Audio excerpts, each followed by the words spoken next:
जय हिंद प्यारे बच्चों, force defence academy welcomes you all. जिस तरह से खाना खाने के बाद अगर थोड़ा सा कुछ मीठा मिल जाए तो मुंह में बढ़िया टेस्ट बन जाता है, बढ़िया आनंद आ जाता है, उसी प्रकार से अगर दिन भर से आप लोगों ने पढ़ाई की है और उस पढ़ाई के बाद अगर आपने एक प्रैक्टिस सेट लगा लिया और उस प्रैक्टिस सेट में अगर अच्छे मार्क्स आ गए तो दिल को क्या तसल्ली मिलेगी, क्या सुकून मिलेगा, क्या पढ़ने के लिए माहौल बनेगा। तो आपने भी अगर लखन यादव सर का अभी तक प्रैक्टिस सेट नहीं लगाया है तो आइए लगाते हैं इस प्रैक्टिस सेट को। और जी हाँ, इस प्रैक्टिस सेट को अपने फ्रेंड्स के साथ भी शेयर कीजिए ताकि अधिक से अधिक लोग इससे लाभान्वित हो सके। रोज शाम के समय प्रैक्टिस सेट हमको मिलने वाला है।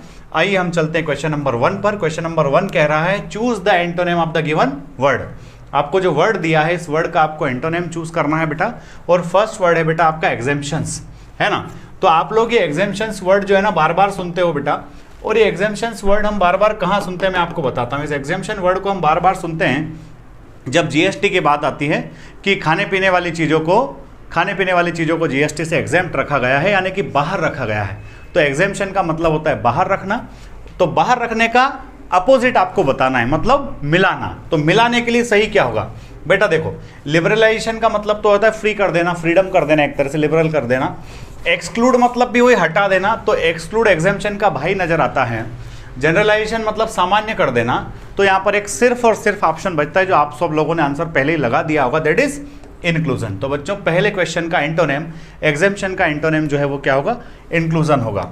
आइए क्वेश्चन नंबर 2 पर चलते हैं बेटा। क्वेश्चन नंबर 2 भी आपको एंटोनिम ही बताना है। मैंने आज के इस प्रैक्टिस सेट में सभी तरह के 2 क्वेश्चंस डाले हैं। कल से मैं हर तरह का एक क्वेश्चन डालूंगा। 20 questions will be there and every question will be from the different aspect. तो आइए क्वेश्चन नंबर 2 को देखते हैं। ये कहते हैं प्रोमिनेंट। बच्चों प्रोमिनेंट का मतलब होता है विख्यात। जैसे कि हम डॉक्टर कलाम के बारे में हमेशा वर्ड यूज करते हैं कि doctor Kalam was a prominent scientist. तो प्रोमिनेंट का मतलब होता है बेटा विख्यात, जो बहुत फेमस है, बहुत प्रसिद्ध है। तो उस विख्यात का अपोजिट ढूंढना है आपको। तो विख्यात का अपोजिट क्या होगा? जो अनजान है, जिसको कोई जानता नहीं है। ठीक है, तो इस इमिनेंट का मतलब भी प्रसिद्ध ही होता है बेटा। इमिनेंट में भी क्या होता है? प्रसिद्ध होता है। रिनाउंड का मतलब भी प्रसिद्ध ही होता है बेटा। और इंपॉर्टेंट का मतलब क्या होता है बेटा? महत्वपूर्ण। तो आपको मिल गया जो मिलना था, जिसकी जरूरत आपको थी, जो आपको चाहिए था। और मुझे पक्का यकीन है कि आपने यहां भी सही आंसर लगा दिया होगा। प्रोमिनेंट का अपोजिट हो जाएगा बेटा अननोन। आइए चलते हैं क्वेश्चन नंबर 3 पर। That is also very simple. अच्छा, एक चीज और समझ लीजिए, ये क्वेश्चंस आपको अगर सिंपल लग रहे हैं तो इसका मतलब ये नहीं है कि मैं सिंपल क्वेश्चन ढूंढ के लाया हूं। इसका मतलब यह है कि आपकी पढ़ाई ठीक चल रही है, आप अच्छे लेवल से पढ़ाई कर रहे हो। क्वेश्चन नंबर 3 है बेटा find out error in the given sentence. जो सेंटेंस आपको दिया है इस सेंटेंस में आपको एरर ढूंढना है। और एरर ढूंढने के लिए पहले सेंटेंस को आप ठीक से पढ़िए, एरर अपने आप मिल जाएगा। Don't worry about anything. I know am knowing all the facts about him, है ना। तो ये सिंपल सा क्वेश्चन है। इसमें आपने देखा होगा, जनरली आपको हिंट भी मिल गया होगा कि सर नो में आईएनजी का यूज थोड़ा सोच समझ करके करना चाहिए। नो एक स्टैटिक वर्ब है ना। तो नो के साथ आईएनजी नहीं आता है। नो का यूज हम कंटिन्यूअस में नहीं करते हैं, इसको हमें सिंपल प्रेजेंट में यूज करना पड़ेगा। सिंपल प्रेजेंट में यूज करने के लिए हम इसको आई एम नोइंग के बजाय सिर्फ आई नो करेंगे कि आई नाउ नो, अब मैं जानता हूं, all the facts about him, अब मैं उसके बारे में सारे तथ्य अच्छे से जानता हूं। यहां एरर कहां था? पार्ट बी में। लेट्स आगे बढ़ते हैं, चलिए मूव। और ये पूरी आर्मी जो मेरी टेस्ट को देख रही है बेटा, प्रैक्टिस सेट को देख रही है, मैं कोशिश करूंगा कि कम से कम 20 प्रैक्टिस सेट आपके एग्जाम तक आपको मिल जाएं। हो सकता है उससे ज़्यादा भी कुछ करने की कोशिश करेंगे, पर बड़े बड़े वादे पर नहीं करते हैं, सिर्फ डिलीवर करने की हमेशा कोशिश करते हैं। शाम को 6 बजे से 7 बजे तक अपनी लाइव क्लास चल रही है, जिसके अंदर आप इंग्लिश के टॉपिक वाइज रिवीजन हम लोग कर रहे हैं। काफ़ी सारे बच्चे वहाँ पर इंटरेस्ट ले रहे हैं, एंजॉय कर रहे हैं। साथ ही साथ मैथमेटिक्स फिजिक्स के लिए भी क्लासेस चल रही है। तो आप लोग देखिए, और वहाँ से अगर आपको बेनिफिट हो सकता है तो वहाँ से बेनिफिट लीजिए। अदरवाइज आपने जो ऑलरेडी पढ़ रखा है उसका ही ठीक से रिवीजन कीजिए, साथ में प्रैक्टिस सेट लगाइए। आइए क्वेश्चन नंबर 4 वापस से बेटा, इसमें एरर ढूंढना था आपको। ये कह रहा है the whole country was suffering by a financial crisis. अब बेटा इसमें देखो प्रीपोजिशन का एरर है। हम लोग बचपन से छुट्टी की दरखास्त लिखते आए हैं कि होल कंट्री सफरिंग फ्रॉम, है ना, कि आफ्टर कोरोना पूरा देश जो है सफ़र कर रहा है फाइनेंशियल क्राइसिस से, पैसे की दिक्कत आ रही है। तो सफरिंग के साथ बाय नहीं आता है, सफरिंग के साथ क्या आता है बेटा? फ्रॉम आता है। तो यहाँ पर हमारा सही आंसर जो है बेटा वो क्या है? फ्रॉम है। तो यहाँ पर हमारा सही आंसर क्या आएगा बेटा? फ्रॉम आएगा। एरर पार्ट आपका क्या है बेटा? बी। आइए नेक्स्ट क्वेश्चन पर मूव करते हैं। और यही क्वेश्चंस हैं जो अपनी अपनी लाइफ को सेट करने वाले हैं। यही क्वेश्चंस हैं जो आपको बेलगांव की और चेन्नई की टिकट दिलाने वाले हैं। तो बेलगांव की और चेन्नई की टिकट बहुत आसानी से मिलने वाली नहीं है, आपको उसके लिए मेहनत करना पड़ेगी, आपको रिवीजन करना पड़ेगा, उसको के लिए आपको अच्छे से प्रैक्टिस सेट्स लगाने पड़ेंगे। इट इज़ डिफ़िकल्ट, यह मुश्किल है कि अफेक्शन ऑन हर, अफेक्शन मतलब प्यार बरसाना, है ना। तो यहाँ पर देखिए सोवरिंग अगर हम लगाते तो इसके साथ हेल्पिंग वर्ब नहीं है, हेल्पिंग वर्ब होता तो हम लगा सकते थे, पर यहाँ वो ठीक दिख भी नहीं रहा है, पर क्यों गलत है ये भी समझ में आ गया, ठीक है। ये shower, it is difficult shower, दो वर्ब एक साथ लगाओगे तो कुछ ना कुछ जोड़ने के लिए चाहिए, तो सिंपल सा लॉजिक है, आप इन्फिनिटिव से उनको आसानी से जोड़ सकते हैं। It is difficult to shower, है ना, अफेक्शन, ठीक है। इट इज़ डिफ़िकल्ट टू, जब हम कहते हैं कि it is difficult to cook food, है ना, डिफ़िकल्ट है साहब क्या, खाना पकाना, तो इसी तरह से it is difficult to shower affection on her. तो यहाँ पर आपका करेक्ट आंसर क्या आ जाएगा बेटा, सोवर आपका करेक्ट आंसर आ जाएगा। आई होप कि अभी तक आपके क्वेश्चन सही जा रहे होंगे। और बेटा अगर कोई दिक्कत आती है, अगर क्वेश्चंस उतने अच्छे से अपनी एक्सपेक्टेशंस के अकॉर्डिंग सही नहीं जाते हैं, तो टेंशन लेने का नहीं, पढ़ाई करने का, मेहनत करने का। फिर भी ज़्यादा दिक्कत आए तो एक बार एक फ़ोन घुमाने का लखन यादव सर को कि सर क्या दिक्कत है, हम लोग आपकी दिक्कत पर डिस्कशन करेंगे, क्या समाधान उसका हो सकता है, ठीक है बेटा। चलो, आवर एंसेस्टर्स, हमारे पूर्वज, had immense difficulty procuring books, है ना, उनको बुक्स प्रोक्योर करने, प्रोक्योरमेंट मतलब होता है हासिल करना, तो हमारे एंसेस्टर्स को बुक हासिल करने में बहुत डिफिकल्टी आती थी हासिल करने में, है ना। तो यहाँ पर ancestors has immense difficulty in, ठीक है, रटा हुआ जवाब। डिफिकल्टी फॉर गलत, डिफिकल्टी ऑफ, डिफिकल्टी ऑन बिल्कुल सही नहीं, जमा के देखोगे तब भी समझ में आ जाएगा। Difficulty in, I have difficulty in solving trigonometry, I have difficulty in learning vocabulary, तो यहाँ पर difficulty in procuring books, correct answer है बेटा इन, ठीक है। चलिए आगे बढ़ते हैं। विदाउट वेस्टिंग योर टाइम, जब हम टाइम वेस्ट नहीं कर रहे हैं, मजे से पढ़ रहे हैं, तो पूरा प्रैक्टिस सेट आपको लगाना चाहिए, देखना चाहिए। Find out meaning of the idiom, जो इडियम आपको दिया है उसका मीनिंग ढूंढना। ये कह रहा है टू स्मेल ए रेट, तो बेटा स्मेल ए रेट सबको पता है, स्मेल ए रेट का मतलब होता है शंका करना, ठीक है। तो स्मेल ए रेट मीन शंका करना, शंका करने का मीनिंग ढूंढ लीजिए। एक्सपीरियंस बैड स्मेल, बुरी बदबू आना, ना। टू मिसअंडरस्टैंड, गलत समझ लेना, ना। To see a hidden meaning, छुपा हुआ अर्थ समझ लेना, नहीं। टू सस्पेक्ट ए ट्रिक, आपको शंका हो गई है कि कुछ ना कुछ गड़बड़ है। करेक्ट आंसर मेरे प्यारे बच्चों डी होगा। टू स्मेल ए रेट का मतलब होता है शंका करना। आइए नेक्स्ट क्वेश्चन पर करते हैं। थोड़ी सी गर्मी इंदौर में बढ़ गई है, और गर्मी इसलिए भी बढ़ गई है कि हम जो है मेहनत कर रहे हैं, आप भी मेहनत कर रहे हैं, सारी दुनिया मेहनत कर रही है, इसलिए आपको मेहनत ज़्यादा करना है। A few days before his death, उसकी डेथ के कुछ दिन पहले, he made a clean breast of everything, कि उसकी डेथ के पहले से, made a clean breast of का मतलब होता है स्वीकार कर लेना, हासिल, उसने सब कुछ स्वीकार कर लिया, सब कुछ उसने एक्सेप्ट कर लिया। तो एक्सेप्ट करने के लिए क्या, टुक ऑफ हिज शर्ट, उसने शर्ट उतार दी, नहीं। सफ़र मतलब परेशान हुआ, स्पोक इल, हर कुछ गलत बोला, नहीं साहब, उसने सब कुछ स्वीकार कर लिया। स्वीकार के लिए क्या आता है, कन्फेस, है ना, कि हाँ साहब यहाँ गलतियाँ हुई है, ये गलत किया है।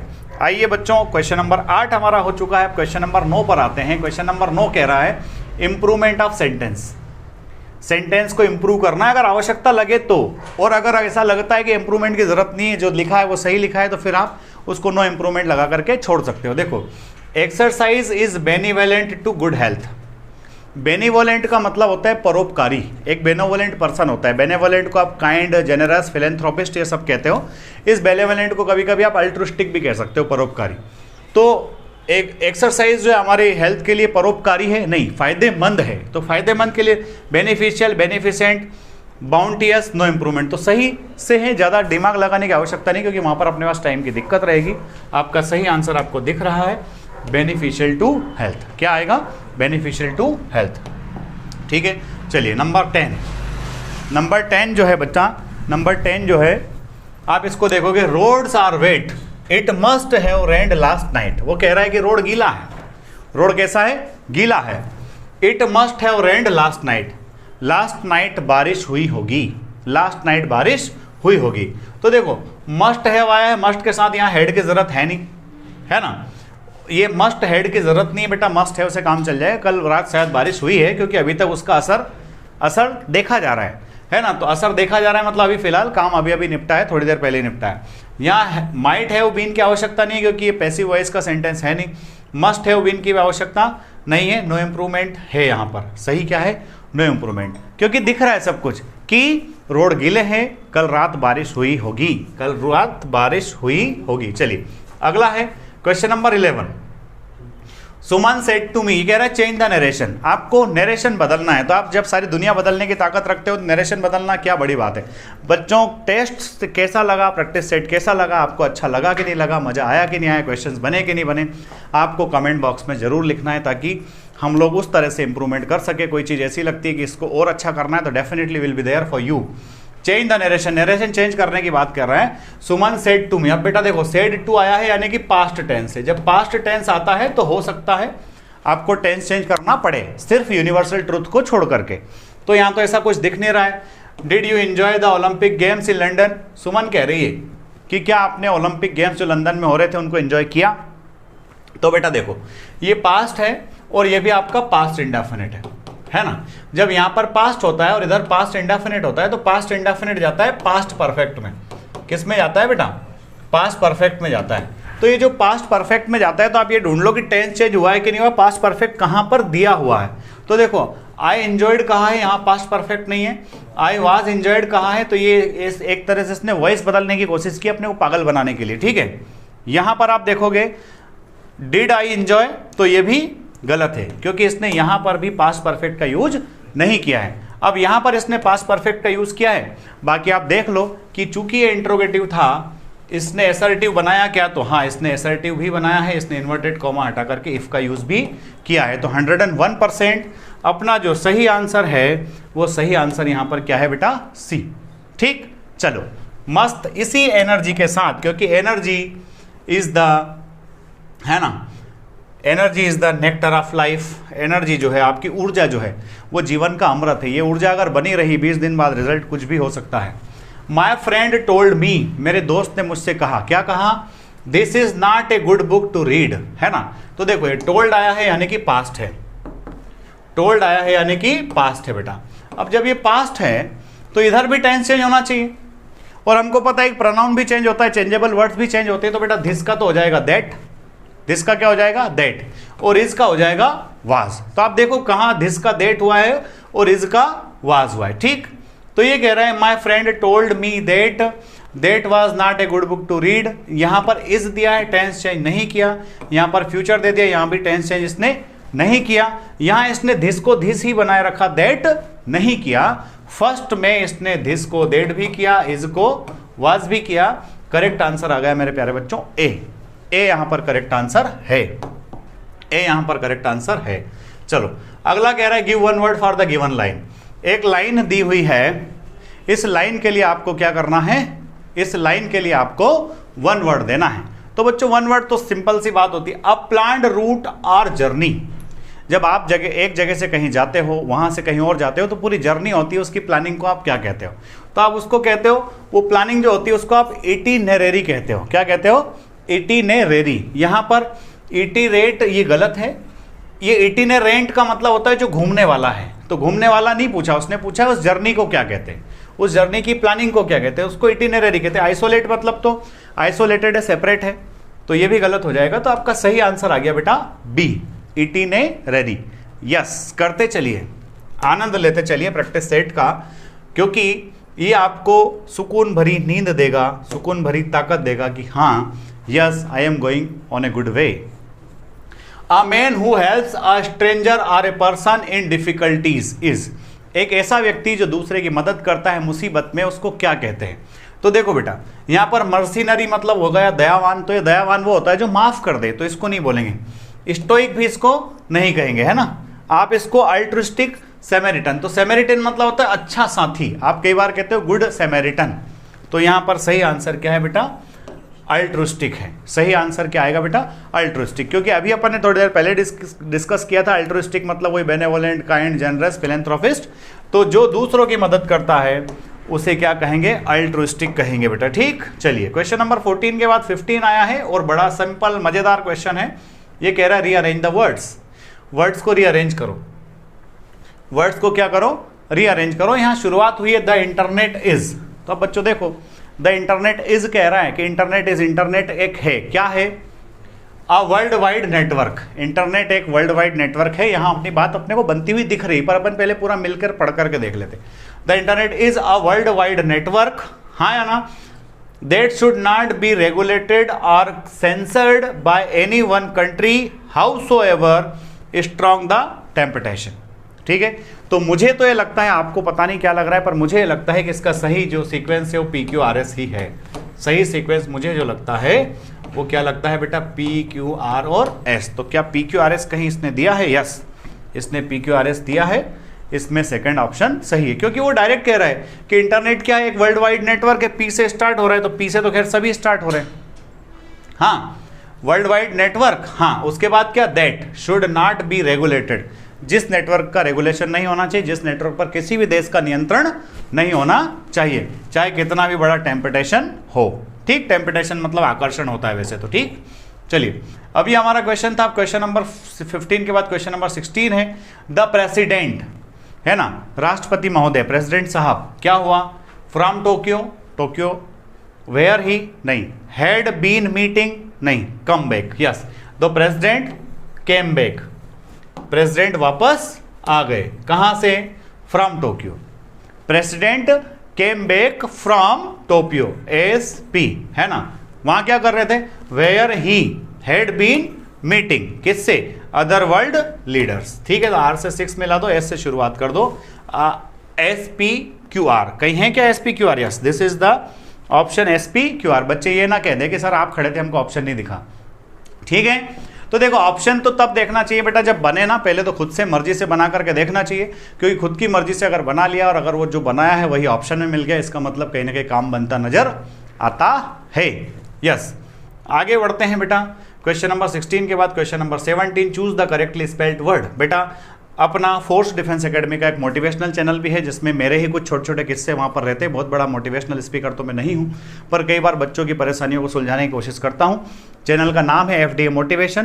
तो आप लोग जो है कभी भी ऐसा लगे कि हाँ हमें मोटिवेशन की आवश्यकता है, तो आप लोग FDA मोटिवेशन के नाम से सर्च करें, और वहाँ भी कई सारे वीडियोस हैं जिसमें आपकी छोटी छोटी परेशानियाँ जो स्टूडेंट लाइफ के अंदर आती है उन्हीं चीज़ों पर डिस्कशन हुआ है, और बढ़िया अच्छा लगेगा। चलो आगे देखते हैं, choose the correctly spelled word. ये कह रहा है कि करेक्टली स्पेल्ड वर्ड चूज कीजिए, ऐसा वर्ड चूज कीजिए जिसमें स्पेलिंग करेक्ट हो बेटा। ठीक है, तो ये कह रहा है कमिटमेंट। तो देखो भाई, कमिटमेंट में एक टी आता है, दोनों टी नहीं आते, तो कमिटमेंट का एक टी आना चाहिए, इसलिए कमिटमेंट गलत। एस्टेब्लिशमेंट है ना, तो एस्टेब्लिशमेंट में BLI आना चाहिए, वो ई लिखा है, इसलिए एस्टेब्लिशमेंट भी गलत है। अनाउंसमेंट ANNOUNCE, सी के बाद ई आना चाहिए, इसलिए अनाउंसमेंट भी गलत है। तो यहाँ पर कमेंसमेंट मतलब किसी घटना का घटना, COMMENCEMENT बिल्कुल सही स्पेलिंग है। तो आपका करेक्ट आंसर हो जाएगा बेटा डी।